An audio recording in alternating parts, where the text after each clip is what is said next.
بەڕێزان ئێستاش وتاری وەزارەتی پێشمەرگە لەلایەن بەڕێز عەبدولخالق بابیری بریکاری وەزارەتی پێشمەرگە پێشکەش دەکرێت با بەڕێزیان بفەرمونون. بەڕێز جەنابی سەرۆکی هەرێمی کوردستان و فەرماندەی گشتی هێزەکانی پێشمەرگەی کوردستان، بەڕێزان وەزیران و پارێزگاری هەولێر و ئەندەمانی پەرلەمانی کوردستان، بەڕێز جنەرال ماک فارلین فەرماندەی گشتی هێزەکانی هاوپەیمانان لە عێراق و سووریا، بەڕێزان قونسل و نێردەی وڵاتان، ئەفسەرانی باڵا و پێشمەرگەهێن قەهرەمان، میوانانی قەدرگران، ئەمڕۆ هێزی پێشمەرگەی کوردستان پێدەنێتە قۆناغێکی نوێی بە دامەزراوەکردنی سەربازیانەی هێزەکانی کە هاوتایە لەگەڵ پێشکەوتنەکانی سەربازی سەردەم لە دوای بەردەوامی و چرکردنەوەی هەوڵەکان بۆ یەکخستن و ڕێخستنەوەی هێزەکانی پێشمەرگە لە یەکە و لیواکاندا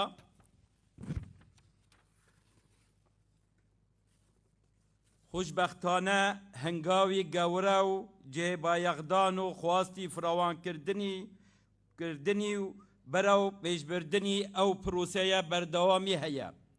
ئەمڕۆ کە دوو فرقەی سەربازی سەردەمی لە وەزارەتی پێشمەرگە دەست بەکار دەبێت، دەبنە فاکتەرێکی گرنگ بەرەو پێشبردنی کاروانی چاکسازی لە پێشمەرگە و پتەوکردن و توکمەکردنی ڕێزەکانی پێشمەرگە لە جێبەجێکردنی ئەرک و مەهەماتی نیشتیمانی و نەتەوی بۆ پاراستن و بەرگریکردن لە خاکی کوردستان.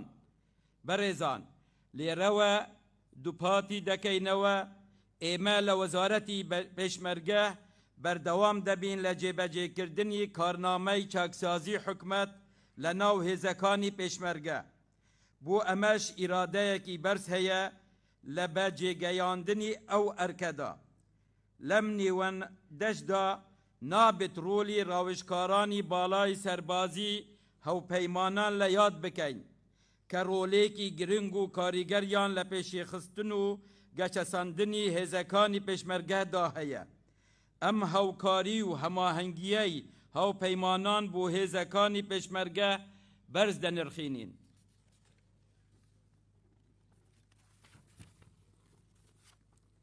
بەڕێزان دڵنیاین بە ئەرک بینی ئەم دوو فرقەیە باشتر و توکمەتر سەنگەرەکانی پێشمەرگە پارێزراو دەبێت و سەرکردایەتی و کۆنتڕۆل بەهێزتر و ڕێکتر دەبێت.